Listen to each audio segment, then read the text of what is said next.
Hello, this is Janet Michael. In addition to hosting The Valley Today each weekday at noon on the River 95.3, I also produce podcasts.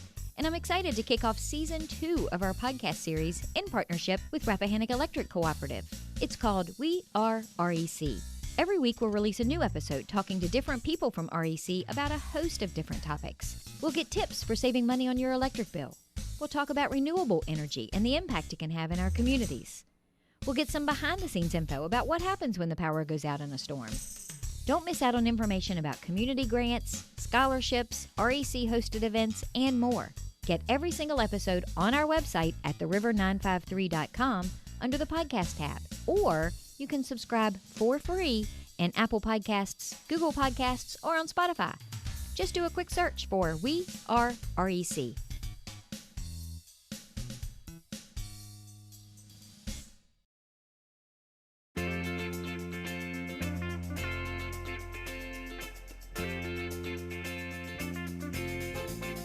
Hello and welcome to The Valley Today. I am your host, Janet Michael. Happy Friday. As you are listening to the show today, we, however, have pre-recorded our conversation over Zoom on a Monday morning, and it is Extension Office Friday as you are listening to the show. And we've got an interesting topic today because it is our yearly conversation that we have with all of the Shenandoah County 4-Hers. Joining me on the Zoom screen today is Carol Nansel. She is an extension agent with 4-H through the Shenandoah County office of the Virginia Cooperative Extension. Carol, thank you for gathering the kids together to have a conversation today about the 4-H FFA Livestock Show and Sale. It's going to look a little bit or a lot of bit different this year than it has in years past. It will, but we are forging ahead. So let's start with when it's going to happen. What is the date? Give me a rundown of the dates that it's going to happen, and then tell me how it's going to look. Okay, we'll still be on our traditional fair week. We have just condensed our shows a little bit so that we're not there as many days. We're going to start bringing animals in on Wednesday, September the 2nd. We'll have our beef show that evening after everything's weighed and graded. Thursday, we'll have our sheep show followed by our goat show. Friday, the swine show, followed by dairy showmanship at noon, around noon. And on Saturday, September the 5th at 3 o'clock, we will have our 4-H and FFA livestock sale. So it's going to be a jam-packed 4 days. We have narrowed things down to the essentials that we need to have for showing and selling. So unfortunately, we've taken out the fun things. We've taken out some of the workshops, and there will be no pretty animal contest because the fair is canceled. So it'll just be us up there. And that could be a hidden blessing. We were chatting a little bit before we started recording for the radio show. You could find that taking this online ends up with more bidders and more people participating because their schedules previously may not have allowed for them to come out to the fair and do things in person like they could have in years past. Do you think that being able to do some of this stuff online is going to be better for you in the long run? Well, except we're not actually doing the sale online. We're going to be allowing remote bidding by telephone. We did a little survey of our potential buyers and bidders, and most of them preferred phone bids or in-person bids rather than online. So that's the way we're going to go. We will allow bidders and buyers to come to the sale on Saturday, September 5th. Folks who are interested in bidding over the phone from home or from their business need to let us know in advance, and we'll get some key information from them, and then we will have a bid taker call them at the appropriate time during the sale so that they can place their bid. We also, if all the technology works out for us, we hope to be live streaming both the shows and the sale on the Shenandoah County 4-H Facebook page. So it'll be a Facebook Live event. And we have a number of young people who are being recruited to manage that for us. So I'm hoping that everything will work out, everything will line up, and we'll be able to allow people to watch the shows from home. Since we're not going to be allowing spectators to come watch the shows, we only will have spectators in for the sale. Unfortunately, we have to follow all of the governor's rules and orders related to social distancing and sanitation practices. And one of those is keeping our crowd inside the show barn to 250 or less. So we'll be actively managing that. And during the sale, we'll have an outside kind of a staging area, a waiting area for folks to sit and wait until what they're interested in bidding on is coming into the ring. And then they'll be able to come in, and other people who are not bidding on that species will be asked to step outside so that we can keep our numbers down and keep everyone safe. Typically in a regular season, how many kids and participants, taking the spectators out of the equation for a second, how many participants and kids showing animals do you normally have involved in the process? I mean, is that 250 number unreasonable when you consider all of the kids and all of the animals that they're showing?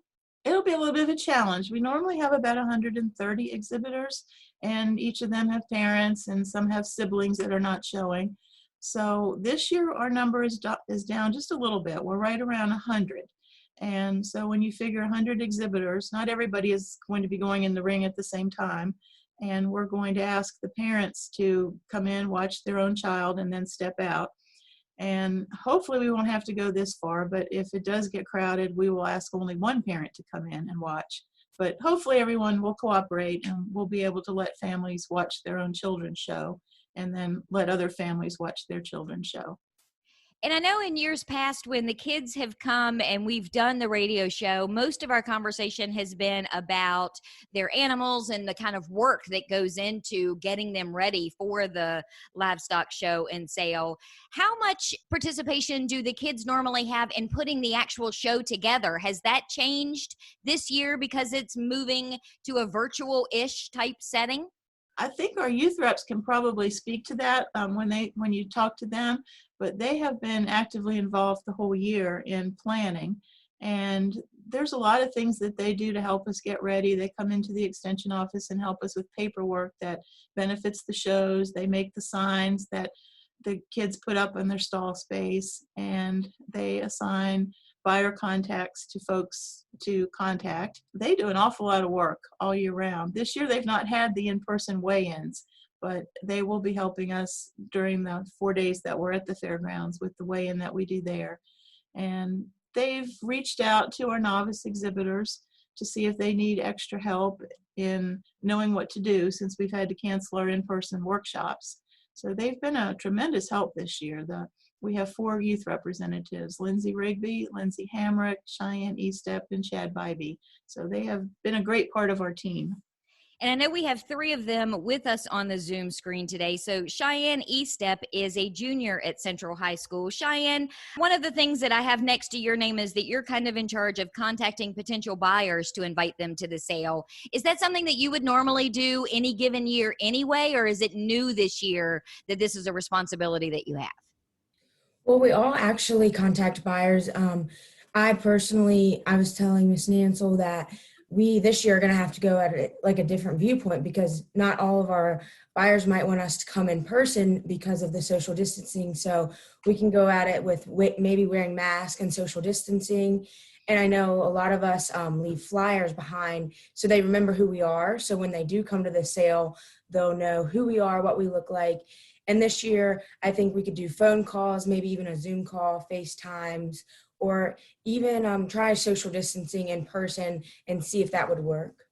We've talked in previous shows that you guys are sort of responsible for trying to get as many buyers as you can to the sale, because ultimately you want to sell your animal for the highest price possible, I would imagine. Yes, for sure.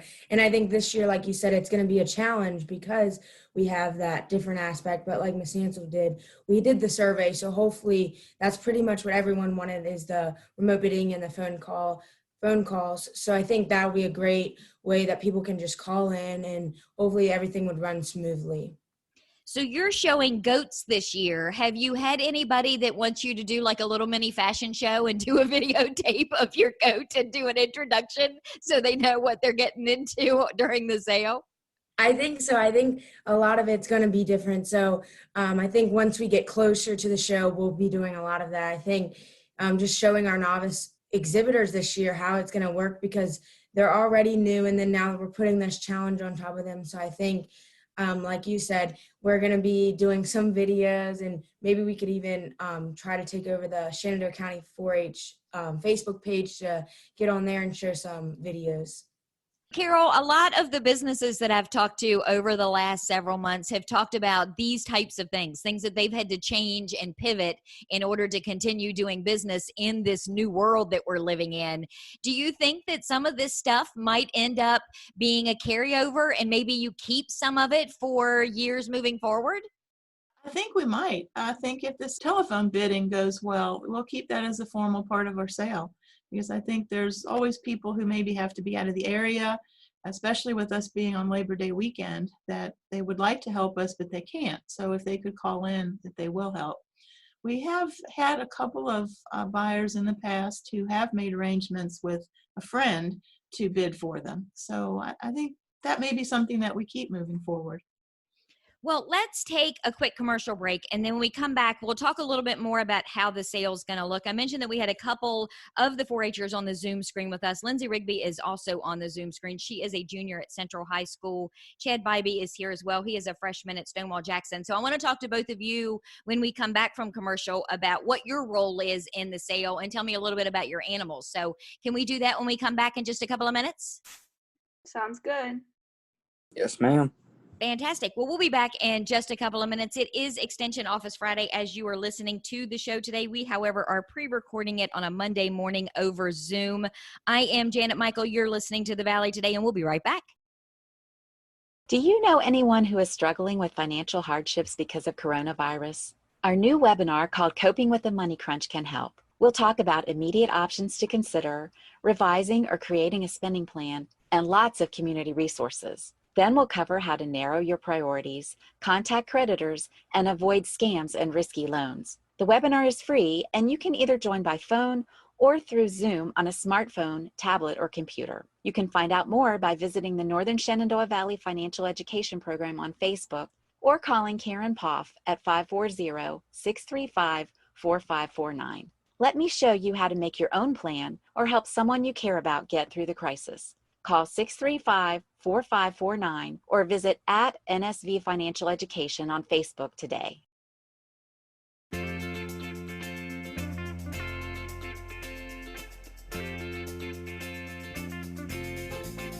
Welcome back to The Valley Today. I am your host, Janet Michael. It is Friday, Extension Office Friday, as you are listening to the show. We, however, have pre-recorded over Zoom on a Monday morning. We are having a lovely conversation today with Carol Nansel. She is an extension agent with the 4-H for Virginia Cooperative Extension in Shenandoah County. On the Zoom screen with me is Cheyenne Estep. She is a junior at Central High School. We chatted with her a little bit in the first segment. Lindsey Rigby is also on the Zoom screen. She's a junior at Central High School, and Chad Biby is a freshman at Stonewall Jackson. So, Lindsey, I want to start with you. What kind of a role have you been playing in the overall management and planning for the livestock sale this year? Well, I'm a youth representative, so I've been, working with the other youth representatives, trying to get things set up for fair and making sure all the exhibitors are very comfortable about what's happening with fair and, have a basic knowledge of, what's going on, because I don't want any exhibitors showing up to the fair with their animals and being like, well, this is not what I expected. We do anything from working on stall assignments to emailing exhibitors, seeing if they need any help with showmanship, just general things like that that are helping the youth that are showing at our county fair. What age groups, and when you say youth, what age groups of kids are you mostly dealing with? It really depends. We have some older novice exhibitors this year that I've been helping with, even the younger ones. It really can be anywhere, anyone that's wanting advice, anyone that's open to advice from us. Has the logistics of actually showing their animals changed that much? I mean, a lot of what you're going to do to show your animal is going to be the same. It's just the outer edges of everything that I guess is going to be a little bit different. Have people really been worried and nervous? They were when we first started out at, more towards the beginning of the year, not sure if we were really going to even have a fair. So some people were hesitant about purchasing or even generally working with their animals at the beginning because they were scared they were going to put in all this effort and money and then our fair end up being canceled. So it's probably a huge relief to them that they're going to get to do this in some way, shape, or form, which kind of makes it nice because sometimes you're willing to accept anything as long as you just get to be able to have the end result that you're looking for. Yes, ma'am. So I have here in my notes that you raise sheep and hogs. How has not being in school, has that been any easier for you to, maintain and manage what you're raising since you're not necessarily having to leave the house every day to go to school? It's different. It really has changed my schedule up. I'm not necessarily feeding times, but how much time I get to work with my animal and what I get to do with my animal. And not saying I don't miss having school, but it really has changed up my schedule a lot. And it does give me a lot more time now that I'm at home more, whether that's good or not. But I have been spending a lot of time with my animals this year, and I know I will miss them when the sale comes. Chad, I want to ask you, because I have next to your name beef, steers, and dairy. So I'm going to kind of lead in with the same question that I just asked Lindsey. Has not having to get up and go to school every day made it a little bit easier for you to manage and maintain your animals? It's been easier to get up in the mornings and feed and get it done while it's nice and cool. Because even though they're still little, can still gain weight on them. Get them ready for next year. It has helped a lot, but it has also messed up my schedule so much. That's one of the things that I've heard from in years past in interviewing some of the different students is you guys really do have a set schedule. In order to be able to juggle school or extracurricular activities with school and then deal with everything that has to be done to make sure that these animals are taken care of, y'all are some time management whizzes, I will say. I think it's messed Lindsay up too. Because we used to have to get up so early before we had to go to school in the mornings and feed, then can't miss the bus. And now since school's out, you just get up 6 o'clock like thinking, what do I got to do? Oh, yeah, I got to feed it. Not having to crunch everything in together. So how many years have you been showing animals, Chad? This is going to be my 3rd year. The first year I did a loan a cow program with Shady Lane Farms. Last year I had a dairy steer. And this year I had a dairy steer, but he has been scrapped for the fair, since he did not make weight, what we think. Cheyenne, I know that because you're a junior at Central High School, and you've done the show with me, I believe, before, haven't you?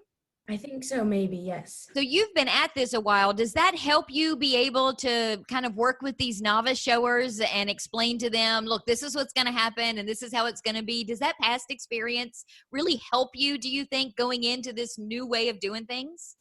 I think being an older exhibitor, I think it really does help me being able to show the novice exhibitors how the fair runs smoothly. But I think if I don't know an answer to their question, I think I'm always willing to find out where I can go, and I know who to talk to if they need help, if I can't help them as much as they want. Lindsey, what are you anticipating? I mean, do you have this idea in your head of what those couple of days are going to look like? I mean, give me a rundown of how you think everything's going to go. I always have an idea about a lot of events, and sometimes it doesn't match up because that's just the way life is. But I'm hoping it's going to run smoothly. I think it will. There's a lot of struggles that have been posed this year, but I think we can work through them. And I think it's going to be a pretty smooth week. Kind of weird without having, so many spectators like we usually do. But I think, it's going to help, the exhibitors bond a lot more, maybe that way, just a week with just them alone. I think that's going to be a really good bonding experience for them. And it may ultimately be a hidden blessing, too, for some of these novice showers, because it will allow them to focus on their showing and their animal and not be distracted by the hundreds of people that would normally be milling around. So it may end up being a silver lining in the cloud of COVID, I guess you could say. Yes, ma'am. I totally agree. Carol, walk me through how this is going to look again this year. What are the dates and what are going to be the restrictions and such that are going to be in place? All right, we'll be bringing animals into the fairgrounds on Wednesday, September the 2nd, with our beef show that night. Thursday, we'll have our sheep show in the morning, followed by the goat show in the afternoon. Friday, the swine show will be in the morning, and the dairy showmanship classes will be around lunchtime. And during all of the shows, we're respectfully asking that we have no spectators. We need to manage our numbers pretty carefully, and we want families to be able to watch their own children be able to show. So we do hope, if all technology lines up for us, to have the shows streamed on the Shenandoah County 4-H Facebook page through Facebook Live. So they should be able to watch on there, and we'll definitely have results up there as well. We will have our livestock sale on Saturday, September the 5th, beginning at 3 o'clock in the Sharon Lilly Show Barn. And we are inviting buyers and bidders to come in. We will be asking folks to sign in so that because we are required to do contact tracing. So the sign in at the gate will be just a name and a contact phone number or email address. And then they can register for the sale and bid on animals. We will be moving people in and out of the show barn to make sure that we keep under 250 people bidding. But we do have a staging area set up just outside that people can still hear. We'll have bid takers stationed out there as well. And hopefully the live stream will work well. And we are this year formalizing our phone bid. People can bid remotely on their phone, but they do need to let us know in advance of the sale. We have a form that they can fill out so that we know what time to call them, what species they're interested in bidding on, where we can reach them, those sorts of questions. So people can call our office at 459-6140 and ask for that information to be snail mailed or emailed to them, or they can go to our website. It's the Virginia Cooperative Extension Shenandoah County Office webpage. If you look under 4-H and livestock sale on that page, the whole buyer packet is there. So all of the forms, information, explaining how the sale will be conducted, it's all available there now. We hope that people have questions, they'll call our office and we'll kind of walk them through it. And I will make sure that as people are listening to this now, all of that information is already up in the show notes for today's radio show. So if you go to theriver953.com, click the podcast tab, choose the Valley Today, all of the stuff, the links that we're talking about, the phone numbers, all of that information will be there too. So I really want to thank you guys. I know that you don't have to get up and go to school anymore, but recording at 9:30 on a Monday, I'm sure was not something you were excited about getting up to do. So I do appreciate it. Thank you. Yes, thank you, Janet. Thank you. We are going to wrap up our conversation today for Extension Office Friday. Again, we have pre-recorded it on a Monday. We have been chatting with Carol Nansel. She is the 4-H Extension Agent with the Shenandoah County Office of the Virginia Cooperative Extension. On the Zoom screen with us has also been Cheyenne Estep. She is a junior at Central High School. Lindsey Rigby is a junior at Central High School. And Chad Biby is a freshman at Stonewall Jackson High School. Whatever you choose to do this weekend, I hope you get out and have a good time at it. I will meet you back here on Monday, just a few minutes after noon, and I'll have a brand new episode of The Valley Today ready to go for you.